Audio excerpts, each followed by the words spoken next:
Thank you, Madam Chair. And I want to thank Chairman Latta and Ranking Member Castor for planning this very important hearing. As you heard, I am from Virginia. We are both the data center capital of the world and the clean energy capital of the South. And I'm very proud of both, particularly since I led the fight to make us the clean energy capital of the South. And I know firsthand how important it is for us to meet our exploding energy needs, and that clean energy is going to be critically important to that. I also want to thank Ranking Member Castor for her leadership on the Expediting Generator Interconnection Procedures Act, which would take meaningful steps to modernize the way grid operators handle interconnection requests. Now, in Virginia, we have almost 30 gigawatts of solar and 5 gigawatts of wind stuck in the interconnection queue. And if we could get that capacity online faster, we'd be in a much better position to meet our growing demand in a way that's affordable, reliable, and sustainable. In 2024, U.S. developers added nearly 9 gigawatts of battery storage capacity, which they plan to double this year, with over 18 gigawatts of new storage expected. But President Trump's Liberation Day tariffs have thrown those plans into uncertainty. His new policy includes a nearly 65% tariff on lithium-ion batteries from China, which are needed for grid-scale energy storage projects. And at the same time, he's attempting to roll back investments in domestic battery manufacturing, which were made through the Inflation Reduction Act. So, Dr. Goff, I'd like to start with what impact will these new tariffs have on utility costs and ultimately the energy bills that struggling American families pay? I will note one of the items that one of the bills that are being considered today is a supply chain activity. So one of those activities would really focus on looking at the supply chain and looking at the vulnerabilities associated with that, which that would include any impacts of tariffs and all as well.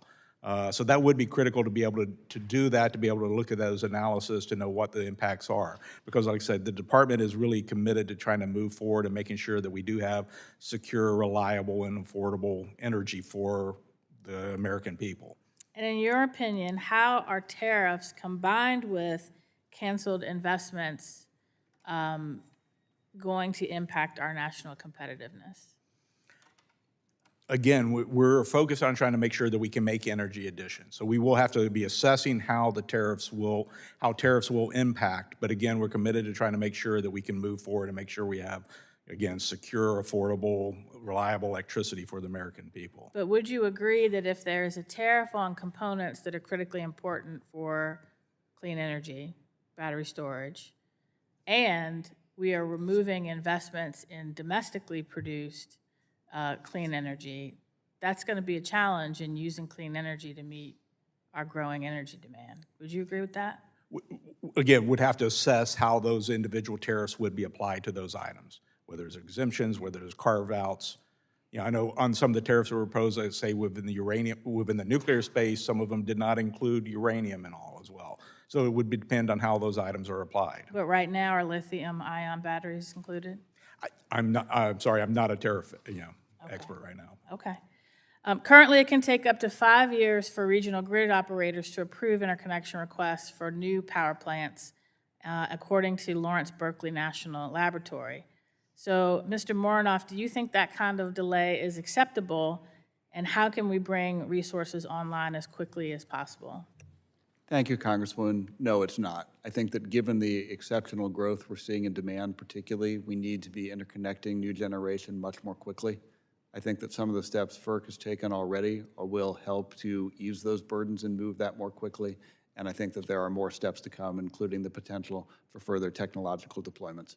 And you'd agree that one of the ways to meet those demands more quickly is if we could get clean energy projects like wind and solar that are already in the pipeline going and online?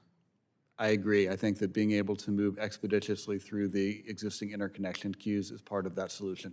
And would you agree that it would be much faster to get those clean energy projects that are already in progress online, it's going to be much quicker than trying to get a brand-new natural gas power plant online. I think in general, that's correct. I think that one of the challenges some of the queues have faced is the individual challenges faced by particular generators, and that may be true regardless of the resource type. Okay, thank you.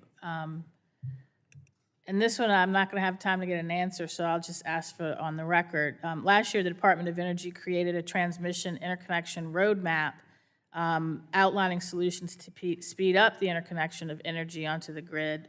But since January, that web link has been pulled down, and I'm not sure if it's up. When I checked this morning, it wasn't up. Dr. Goff, do you know whether these resources will be put back up? I do not know, but can look into it. Thank you, because I think it's going to be kind of hard to do what we need to do if we're silencing information and research, and with that, I yield back.